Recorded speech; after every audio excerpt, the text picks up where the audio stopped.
Liene, tu izpildi dziesmu Higher and Higher. Par ko ir dziesma?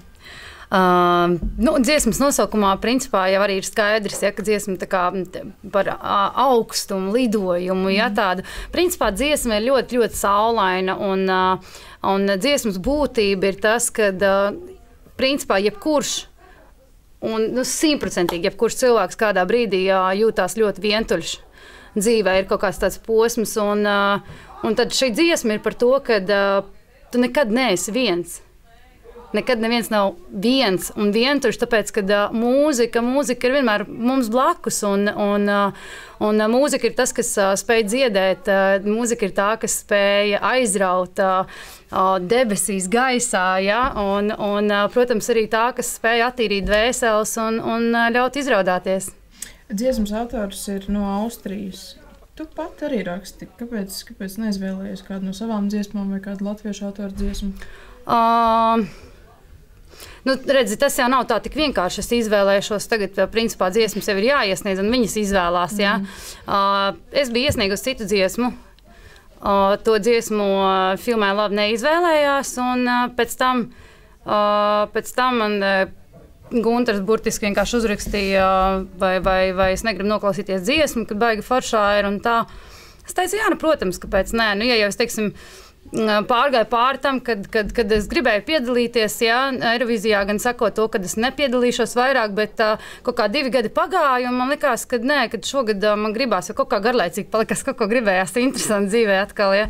Un es noklausījos dziesmu, man uzreiz bija tāds, jā, kad ir tā saikne, kad ir kaut kā tāda, ka tu saproti, ka tā ir tava dziesma.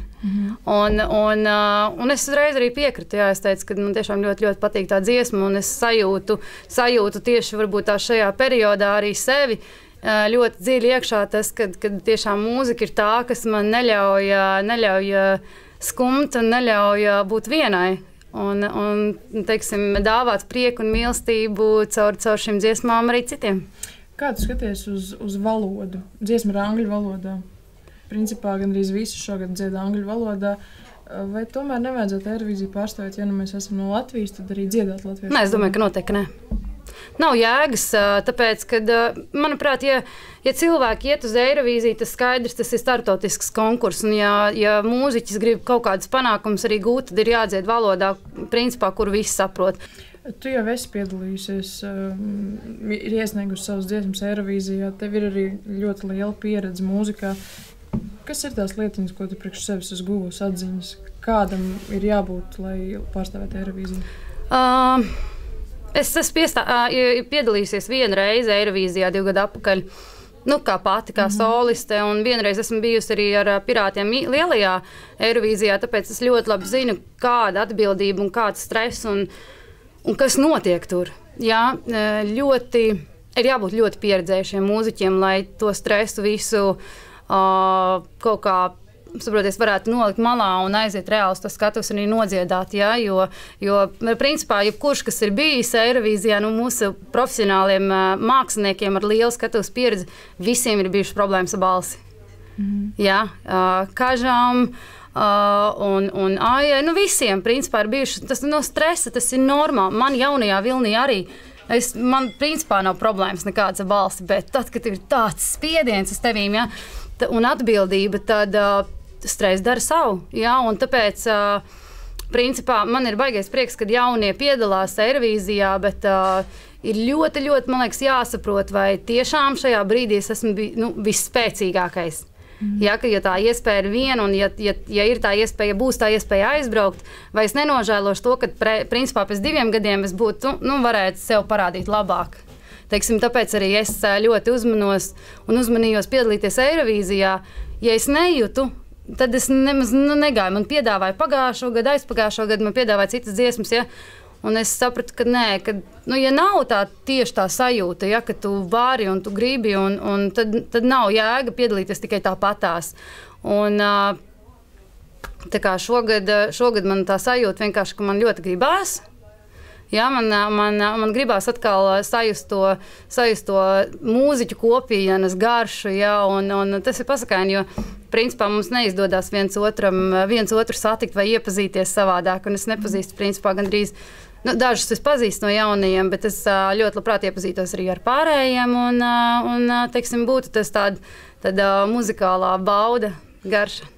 Runājot par tiem pārējiem, vai tu jau esi iepazinusies ar pārējo dalībnieku dziesmām? Jā, protams.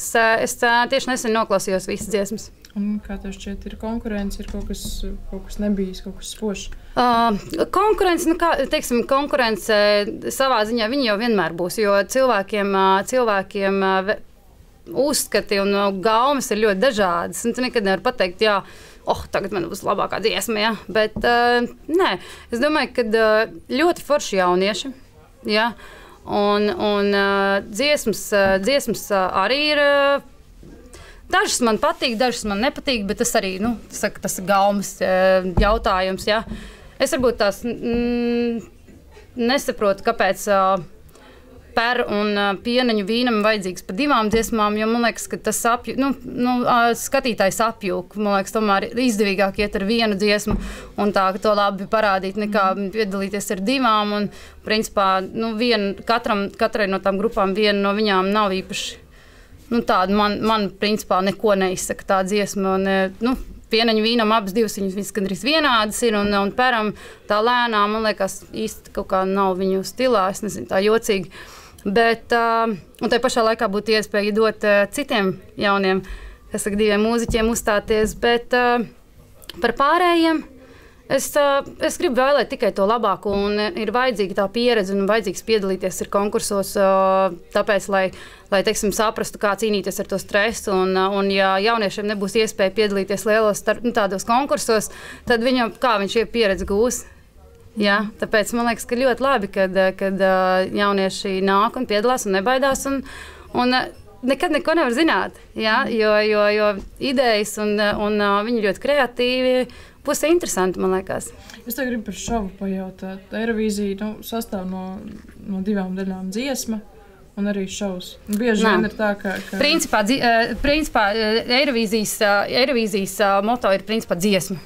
Neviens nav nekad prasījis, neviens nav prasījis šovu. Ja? Bet, protams, mums visiem gribās taisīt šovu un gribās izcelties, bet godīgi es tev pateikšu pēc personīgās pieredzes, ka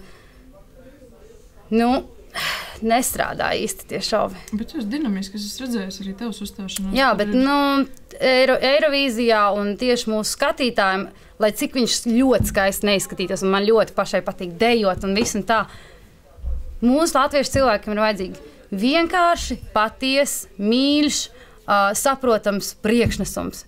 Tas jau pēc tam, kā tu aizved to uz lielo Eirovīziju, tas ir cits jautājums. Ja?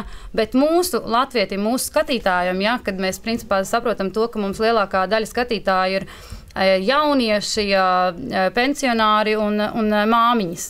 Ja? Tie, kas sēž pie televizoriem, viņiem principā nevajag baigo šovu, viņi apjūk un tā. Un manuprāt, vislabāk tomēr darbojās tas, kad cilvēks, kur es esmu, pieņemiet mani, ja, tā es dziedu, kā es dziedu, ja, un ja jūs sajūtīsiet manu sirdi un manu vēstījumu, tad jums patiks vai nepatiks. Ja. Bet ar šovu bieži vien mēs tik daudz domājam par dejošanu un par pašu to šovu, ka aizmirstam to dvēseli bišķiņ aiznest uz skatītājiem. Un tāpēc šogad es izlēmu, ka nekāds šovs nebūs. Un, principā, dziesma ir par to, ka es esmu viena ar mūziku. Ja? Ar mūziku, ar mākoņiem, ar debesīm, ar sauli, ar notīm. Un man nekas cits nav vajadzīgs. Un tāpēc es arī izlēmu, ka es pati būšu kā saule dzeltenā kleitiņā, smaidīga, un apkārt man būs debesis un, principā, mūzika, kas man vairāk vajadzīgs. Labi, Liena, liels paldies, lai tev izdodas un lai viss sanāk. Paldies, un es gribētu novēlēt arī veiksmi un lai turās jaunieši un tiešām no sirds novēlu visiem labas uzstāšanās. Paldies.